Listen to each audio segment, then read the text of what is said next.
Hello everyone, नमस्कार. मी प्रतीक्षा मांढरे. आपण आज एका नवीन टॉपिकवर बोलणार आहोत. मागच्या व्हिडिओमध्ये आपण बघितलं की मशरूम म्हणजे अळंबी म्हणजे काय, ते आपल्या निसर्गामध्ये सापडते, पण ते खाण्यायोग्य असते की नसते, त्याचा उपयोग काय, त्याचे हेल्थसाठी फायदे काय, न्यूट्रिशन व्हॅल्यू काय, याबद्दल आपण मागच्या वेळेस माहिती बघितली. पण आता हे जे मशरूम असतं किंवा अळंबी असते ते शक्यतो तुम्हाला पावसाळ्यातच बघायला मिळते. पण जर आपण ट्राय केलं तर ही शेती पण करू शकता. त्यासाठी आपण बघणार आहोत मशरूम कल्टिवेशन म्हणजेच अळंबी उत्पादन. आपण अळंबी उत्पादन कसं करू शकतो ह्याबद्दल आज डिस्कस करणार आहोत, बोलणार आहोत. तर अळंबी म्हणजे मशरूम कल्टिवेशन म्हणजे काय, तर ही एक प्रकारची मातीविना शेती असं म्हटलं जातं. तर मातीविना शेती म्हणजे काय, तर यामध्ये मातीचा वापर होत नाही, म्हणून याला मातीविना शेती म्हटलं जातं. तर आपण आज त्याबद्दल माहिती घेणार आहोत, मशरूम कल्टिवेशन. तर टाइप्स ऑफ मशरूम कल्टिवेशन म्हणजे कोणते टाइप्स इंडियामध्ये घेतले जातात जे की खाण्यायोग्य असतात, कोणती अळंबी पिकवली जाते. तर त्यामध्ये बटन मशरूम असेल, त्यानंतर ऑयस्टर मशरूम असेल, पॅडिस्ट्रॉ असेल, सिटेक असेल, अशा खूप साऱ्या व्हरायटीज असतात. अशा 43 व्हरायटीज असतात ज्या की इंडियामध्ये, भारतामध्ये ग्रो केल्या जातात, त्या खाण्यायोग्य असतात. तर आपण बघणार आहोत अळंबी, धिंगरी या जातीची जी अळंबी आहेत त्या धिंगरीचं आपण कल्टिवेशन कसं करू शकतो, उत्पादन कसं करू शकतो, त्याबद्दल आपण माहिती घेणार आहोत. पण यामध्ये पण खूप सारे प्रकार पडतात, त्याच्या कलरवरून अनेक प्रकार पडले जातात. तुम्ही इथं बघू शकता की गुलाबी कलरची असेल, पिवळ्या कलरची असेल, राखाडी कलरची असेल, निळ्या कलरची असेल, यावरून त्याचे वेगवेगळे टाइप्स पडले जातात. इथे तुम्ही बघू शकता की प्लुरोटस ही मेन त्याची जाते, जे की ऑयस्टर म्हणून आपण म्हणतो, त्याला धिंगरी म्हणून जास्त संबोधलं जातं.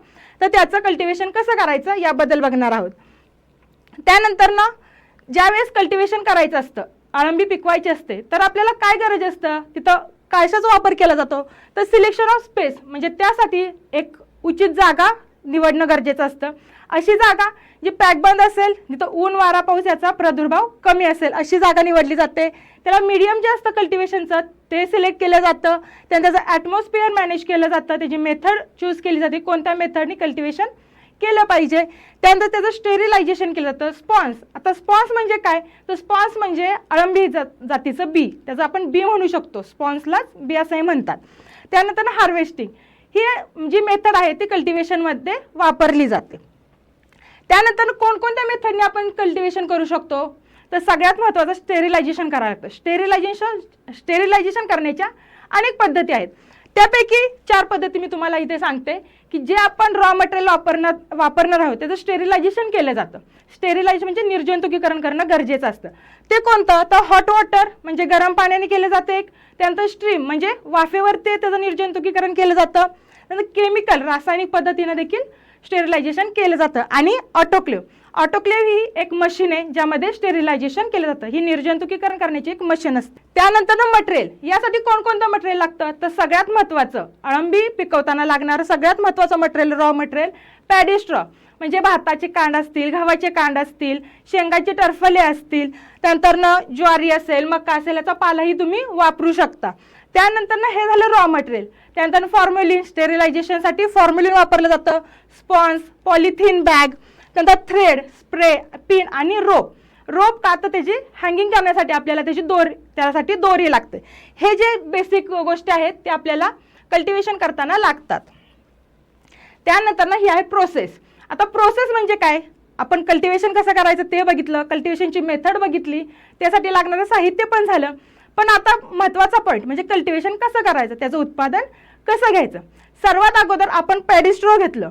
पॅडिस्ट्रॉ घेतल्यानंतर ते छोट्या म्हणजे 3 ते 5 सेंटीमीटर मध्ये कट केले जाते, छोटे छोटे त्याचे तुकडे केले जातात. ते एका बॅगमध्ये भरले जातात. इथे तुम्ही बघू शकता, तुम्हाला फोटोंच्या मधून दिसेल त्याचे तुकडे केलेले आहेत. त्यानंतर ते एका बॅगमध्ये भरून घेतलेले आहेत. ती बॅग पाण्यामध्ये ठेवली जाते. 13 ते 16 तासासाठी ते पाणी शोषून घेण्यासाठी पाण्यामध्ये ठेवली जाते. त्यानंतर त्यातून काढल्यानंतर थोडासा पाण्याचा निचरा करून ती हॉट वॉटरमध्ये ठेवली जाते. आता आपण हॉट वॉटर स्टेरिलायझेशन बघत आहोत, त्यामुळे तुम्हाला इथं हॉट वॉटर सांगितलं आहे. हॉट वॉटरमध्ये स्टेरिलायझेशन केलं जातं. त्यानंतर हॉट वॉटरमध्ये स्टेरिलायझेशन केल्यानंतर 60 मिनिटापर्यंत, 40 ते 60 मिनिटापर्यंत त्याचं स्टेरिलायझेशन केलं जातं. त्यातून ते पॅडिस्ट्रॉ काढले जातात. त्याच्यात जे एक्स्ट्रा पाणी आहे त्या पाण्याचा निचरा करण्यासाठी ते ठेवलं जातं. त्यानंतर त्याचं मॉइश्चर एकसारखं घेतलं जातं, मेंटेन केलं जातं. त्यानंतर ना बेड प्रिपेअर करायला घेतले जातात, म्हणजे त्याच्या जे मशरूमच्या बॅग्स आहेत त्या भरायला घेतले जातात. अशा प्रकारे त्या बॅग भरलेल्या असतात. 3 ते 5 सेंटीमीटरचा एक थर दिला जातो, त्यानंतर स्पॉन्ज टाकले जातात.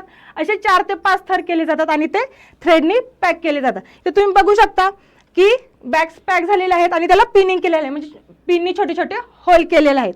आणि त्यानंतर ना ते 2 ते 3 दिवसानंतर ज्यावेळेस त्यात मायसेलियम ग्रो व्हायला लागेल त्यावेळेस ते हँगिंग केलं जातं. अशी ही प्रोसेस आहे पहिली, जी की पहिल्या 2 दिवसामध्ये आपल्याला कंप्लीट करायची आहे मशरूम कल्टिवेशन करताना. त्यानंतर ना पुढची हँगिंग केल्यानंतर ना तुम्हाला स्पॉन्ज रनिंग म्हणजे त्याचे मायसेलियम फुटलेले दिसतात. इथे तुम्ही बघू शकता की त्यात मायसेलियम ग्रो व्हायला लागलेले आहेत. ते अशा प्रकारे त्यानंतर ना मायसेलियम ग्रो झाल्यानंतर त्याची जी प्लॅस्टिकची बॅग असते, पॉलिथिन बॅग असते, ती रिमूव्ह करायची आहे. ती रिमूव्ह केल्यानंतरच तुम्हाला 20 ते 25 दिवसाच्या आत तुम्हाला असे पिनहेड्स आलेले दिसतात, म्हणजे त्याचे छोटे छोटे कोंब आलेले दिसतात. आणि त्यानंतर ना पुढच्या 5 दिवसामध्ये मॅच्युअर मशरूम तुम्हाला आलेले दिसतात. म्हणजे ही जी सगळी प्रोसेस आहे ती 20 ते 25 दिवसामध्ये कंप्लीट होत असते. जर तुम्हाला मशरूम ग्रो करायचं असेल, अळंबीचं उत्पादन घ्यायचं असेल तर 20 ते 25 दिवसामध्ये तुम्हाला प्रोडक्ट हातामध्ये येतं. इथं तुम्ही बघू शकता की तुम्हाला मॅच्युअर मशरूम कसं असतं त्याचे मी फोटो ॲड केलेले आहे, ते बघू शकता. त्यानंतर ना ते मॅच्युअर झाल्यानंतर त्याचं हार्वेस्टिंग केलं जातं. ते ग्रो झाल्यानंतर पिनहेड्स आल्यानंतर 5 दिवसाच्या पर्यंत त्याचं हार्वेस्टिंगसाठी ते तयार होतं. त्यानंतर हार्वेस्ट केलं जातं आणि पॅकिंग करून ते मार्केटिंगसाठी काढलं जातं. अशा प्रकारे मशरूम कल्टिवेशन तुम्ही करू शकता. तर त्याची केअर कशी घ्यायची, तुम्ही मशरूम कल्टिवेशन कसं करायचं हे आपण बघितलं, म्हणजे ते लावायचं कसं, ग्रो कसं करायचं, त्याची ते हार्वेस्ट कसं करायचं हे बघितलं. पण हे सर्व करत असताना त्या 20 ते 25 दिवसामध्ये त्याची खूप काळजी घ्यावी लागते. तर ती काळजी काय घ्यावी लागते, तर त्याला टेम्परेचर मेंटेन ठेवावे लागतं. त्यानंतर ना त्याला कंपोस्ट चांगला असावं लागतं, म्हणजे जे आपण रॉ मटेरियल आहे ते स्टेरिलायझेशन करून घेतलेलं आहे ते उत्तम प्रकारे स्टेरिलाइज करावं लागतं, निर्जंतुकीकरण करावं लागतं. त्यानंतर ना त्याची स्पॉन्ज जे असतात त्याची स्पॉन्ज चांगल्या क्वालिटीचे वापरावे लागतात. 15 दिवसाच्या नंतरचे जे स्पॉन्ज असतील तर ते हेल्थसाठी डेंजरस असतात, कारण ते एक प्रकारचा फंज आहे, बुरशी आहे, त्यामुळे तसे वापरू नये असं. त्यामुळे गुड क्वालिटी स्पॉन्जची घेतली जाते. त्याचं मोस्टली टेम्परेचर असतं. तर सगळ्यात महत्त्वाची काळजी घ्यायची म्हणजे त्याचं टेम्परेचर मेंटेन करायचं असतं. जिथं तुम्ही ते हार्वेस्ट करत आहात, जिथं कल्टिवेशन करत आहात तिथलं टेम्परेचर तुम्ही 22 ते 30 डिग्री सेल्सिअस एवढे ठेवलं पाहिजे. आणि तिथली ह्युमिडिटी जी आर्द्रता आहे ते 65 ते 90 ह्या रेंजमध्ये ठेवली पाहिजे. तिथलं वातावरण सतत खेळतं ठेवलं पाहिजे, तिथं हवा येत जात राहील अशा प्रकारे. पण ऊन, वारा, पाऊस आणि धूळ ह्या गोष्टींचा प्रादुर्भाव होणार नाही, ह्या गोष्टीची काळजी घ्यावी लागते.